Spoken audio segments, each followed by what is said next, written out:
오늘은 예수님의 십자가가 저와 여러분에게 보여주고 있는 두 가지 사실에 대해서 말씀을 나누기 원합니다. 먼저 첫 번째는 예수님의 십자가는 죄가 얼마나 심각한지 그 심각성에 대해서 우리에게 말해주고 있습니다. 하나님 아버지께서는 저와 여러분의 죄를 구속하시기 위해서, 저와 여러분을 죄에서 건지시기 위해서, 구원하시기 위해서 천사를 보내신 것이 아니라 예수님을 보내셨습니다. 왜냐하면 이 골로새서 1장 16절 보면 만물이 그에게서 창조되되, 이 만물이라는 건 말 그대로 모든 것이에요. 골로새서 1장 16절에 보면 하늘과 땅에 있는 보이는 것들과 보이지 않는 것들, 혹은 왕권들이나 주권들이나 통치자들이나 권세들이나 말 그대로 만물의 모든 것이 그에게서 창조되되, 이 개역 개정에는 그에게서라고 번역을 했어요. 좀 오해할 소지가 있게 번역이 되어 있어요. 헬라어에는 그 안에라고 되어 있어요. 그러니까 만물이 예수님 안에서 창조된 거예요. 그런데 예수님은 말씀이지 않습니까? 하나님의 말씀이지 않습니까? 그런데 인간이 하나님의 말씀에 순종하지 않고 말씀을 떠나버렸어요. 하나님의 말씀을 떠나서 죄를 지었어요. 그래서 하나님을 떠나게 된 거예요. 하나님께서 모든 만물을 예수님 안에다 창조하셨는데 인간이 죄를 지음으로 예수님을 떠나게 된 거예요. 생명에서 떠나버리게 된 거예요. 그래서 예수님을 다시 보내셔서 저와 여러분을 대신해서 죄의 값을 치르게 하셨습니다. 여러분, 구속한다는 말은, 그 죄에서 저와 여러분을 구속한다는 말은 저와 여러분이 지은 죄의 값을 대신 치르고 저와 여러분을 그 죄에서 건져낸다는 뜻입니다. 그러면 예수님께서 저와 여러분을 대신해서 치르신 죄의 값이 무엇입니까? 이사야서 53장 5절에 보면 우리의 허물 때문에, 우리가 범한 허물 때문에 예수님은 찔리셔야 됐습니다. 얼마나 많이 찔리셨습니까? 예수님 가시관에 찔리시고 창에 찔리셨습니다. 그리고 우리가 범한 죄악 때문에, 우리의 사악함 때문에 예수님께서 어떻게 하셔야 됐습니까? 지난 시간에 상하셨다라고 그렇게 번역했다고 그러네요. 원문에는 으깨지다는 단어예요. 예수님은 우리의 사악함 때문에 으깨지셔야 했습니다. 우리의 사악함 때문에 새한글 성경 번역에 하면 산산이 부서지셔야 했습니다. 그렇게 저와 여러분의 죄의 값을 치르시고 나서야 저와 여러분을 죄에서 꺼내셨습니다.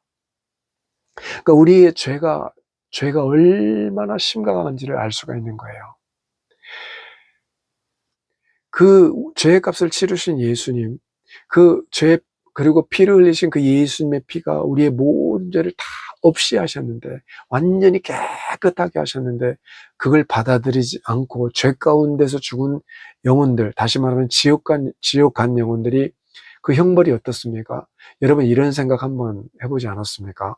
형벌 한번 받으면 그 형벌도 이 땅에서 받는 종류의 형벌이 아니라 말 그대로 참혹하게 그지없는 형벌인데, 그 형벌 한번 받으면, 아니면 하루 정도 받으면, 아니면 좀 해서 한 달이나 1년 받으면 그 정도면 되지 않나라는 생각 해본 적 없으십니까?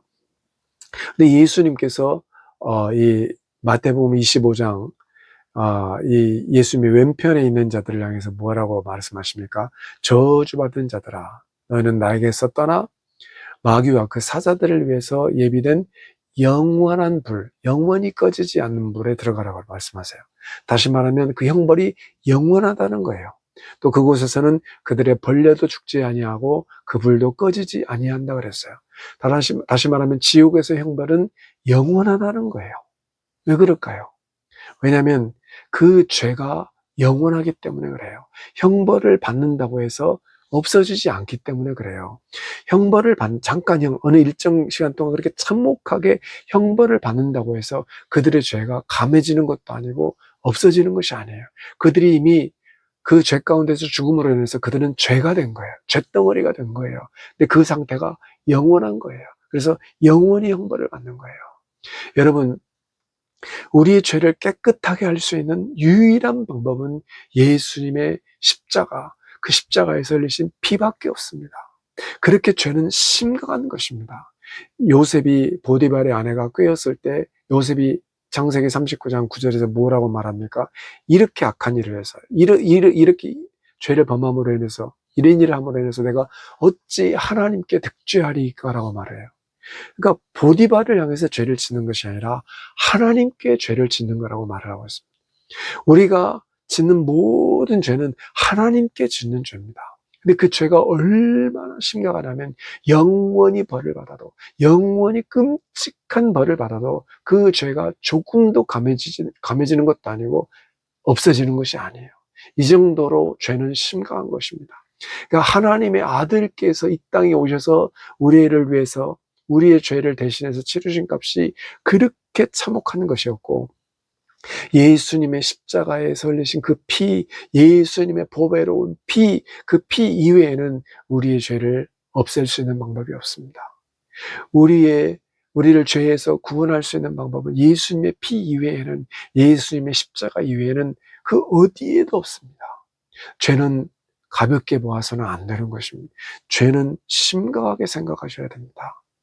여러분, 그러면 왜 예수님께서 오셔야 됐습니까? 아까 말했지만 모든 만물을 하나님은 예수님 안에다 창조하셨습니다.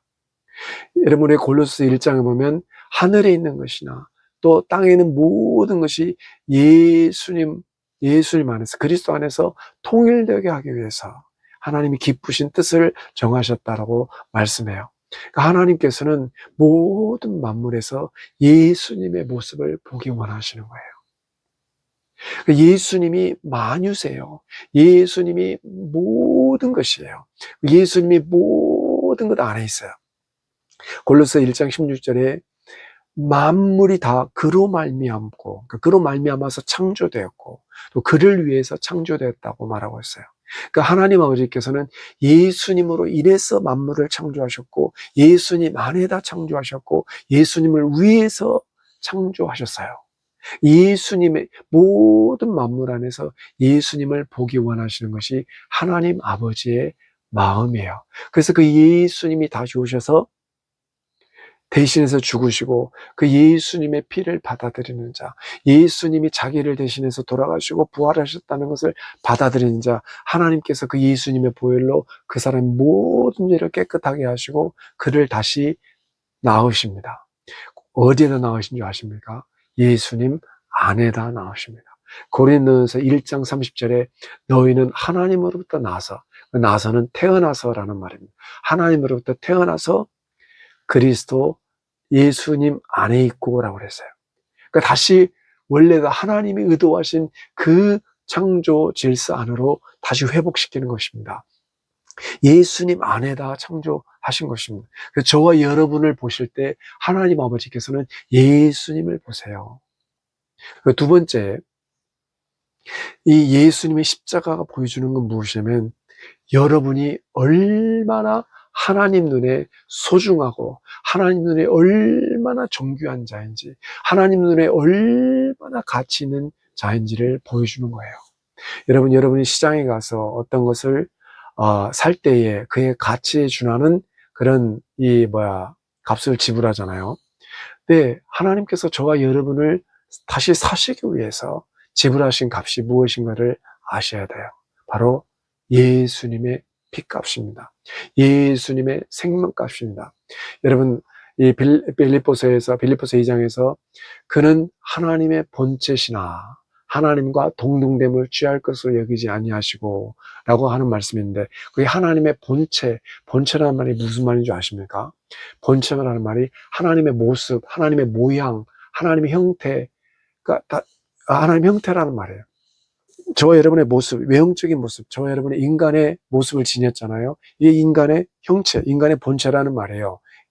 빌립보서 2장에 말씀하면. 그러니까 하나님의 본체시라는 건 하나님의 모습을 지니셨다는 말. 다시 말하면 하나님이시라는 뜻이에요. 예수님께서 이 땅에 오셨는데 저와 여러분의 죄값을 대신 치르신 그분이 하나님 그분 자신이라는 거예요. 그러니까 하나님 그분 자신의 피값, 하나님 그분 자신의 생명값을 치르시고 생명을 내어놓으시고 저와 여러분을 사셨어요. 그러니까 저와 여러분의 값은 예수님의 피값이에요. 하나님의 생명값이에요. 그렇게 저와 여러분은 존귀한 자입니다. 오늘 그 이어폰을 끼고 성경을 듣다가 이 갈라디아 4장의 말씀을 들었는데 무슨 말씀을 들었냐면 너희는 자녀이므로 하나님이 아들의 영을 너희 마음 가운데 보내사 아빠, 아버지라 부르게 하셨느니라. 이 말씀이 갑자기 나오는데 제 마음속에서 기쁨이 올라와요. 하나님께서 저와 여러분에게 아들의 영을 주셔서 하나님을 아빠, 아버지라고 부르게 하셨습니다. 사실 저는 개인적인 자리에서 하나님을 아빠라고 부릅니다. 아람어의 아빠가 우리나라 말 어린 아기가 자신의 아버지를 향해서 부를 때 아빠라고 부르잖아요. 동일한 단어예요. 그래서 저는 그 사실로 인해서 하나님이 또 예수님이 하나님을 향해서 아빠라고 부르셨거든요. 저도 동일하게 하나님 아버지를 향해서 아버지라고 부르지 않고 아빠라고 부릅니다. 제 개인적으로 기도할 때. 여러분, 내가 하나님을 아빠라고 부를 수가 있어요. 내가 하나님을 아빠라고 부를 수가 있어요. 갑자기 그 성경을 듣는데 막 기쁨이 올라오는 거예요. 그래서 막 웃었어요. 좋아서. 사랑하는 여러분, 그리고 어떤 분이 천국에 갔는데 천사가 천국을 이제 구경시켜 주는데 어떤 문 있는 쪽으로 이게 안내하더래요. 이게 들어가도록 안내를 하는데 자기가 들어갔는데 천사가 안 들어오더래요. 다른 데는 같이 가는데. 그래서 당신은 왜 안 들어옵니까? 하니까 여기는 아버지의 마음의 방입니다. 그냥 자녀들에게만 허락된 곳입니다. 라고 그런 말을 하더래요. 여러분, 이게 얼마나 놀라운 사실입니까? 예수님의 피값이 얼마나 놀라운 일을 하고 있습니다. 예수님의 피가 저와 여러분을 하나님 아버지의 마음에 들어갈 수 있게 해주었어요. 여러분은 지금 이 순간에 하나님 아버지의 마음 안으로 들어갈 수 있어요. 이게 너무너무 놀랍지 않습니까? 그래서 제가 어제 우연히 어떤 것이 생각이 나가지고 그걸 찾게 됐는데 어떤 거냐면 그 말이 어떤 언어인지 모르겠어요. 아모르라는 단어가 사랑이라는 뜻인가 본데 이 어떤 사역자가 녹음실에서 어두운 데서 찬양을 하는데 천사가 그 찬양하는 이에 그 말을 따라 부르는 찬양이 녹음되어가지고 인터넷에 나와 있어서 그걸 갑자기 듣고 싶어 듣는데 그냥 아무런 생각 없이 듣다가 우연치 않게 반복적으로 듣다 보니까 어떤 사실을 발견했어요. 그 찬양 사역자가 뭐라고 찬양하냐면 당신은 내 사랑, 내 사랑, 내 사랑, 당신은 내 마음을 사로잡습니다. 근데 이 찬양을 할 때는 천사들이 따라 부르지 않아요. 근데 당신은 경배를 받기에 합당하십니다. 이 찬양을 하잖아요. 그럼 천사들이 따라서 해요. 다시 또 당신은 내 사랑, 내 사랑, 내 사랑, 당신은 내 마음을 사로잡습니다. 이 찬양할 때는 천사들이 조용해요. 그 뒤에 당신은 경배를 받기에 합당하십니다. 이 찬양을 하면 천사들이 따라서 해요. 그래서 이 사실을 발견했어요.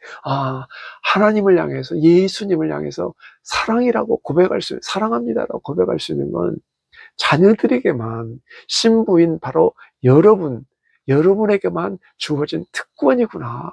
이게 얼마나 놀라운 특권이에요. 여러분, 천사들은 종으로 지금 말았어요. 예수님께서는 천사를 위해서 죽지 않았어요. 예수님께서는 저와 여러분, 자녀를 위해서 죽으셨어요. 저와 여러분을 위해서 건져주시기 위해서 죽으셨어요. 그리고 예수님께 사랑을 고백할 수 있는 건 천사에게 주어진 것이 아니에요. 자녀인 저와 여러분에게 주어진 특권이에요.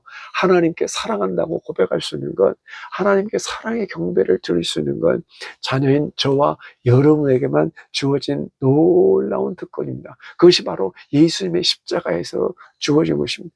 여러분, 그렇게 여러분은 존귀한 자예요. 하나님의 자녀입니다. 예수님의 신부입니다. 그 지극히 높으신 분께 사랑을 올려드릴 수 있는, 사랑을 고백할 수 있는 놀라운 특권을 주신 하나님 눈에 그렇게 존귀한 자입니다. 이 시간에 하나님께 사랑한다고 고백하세요. 하나님께 사랑한다고 고백하세요. 하나님께 사랑을 드리면서, 하나님께 감사를 드리면서, 하나님께 경배하면서 하나님의 마음 안으로 들어가실 수 있기를 바랍니다. 주님의 이름으로 축복합니다.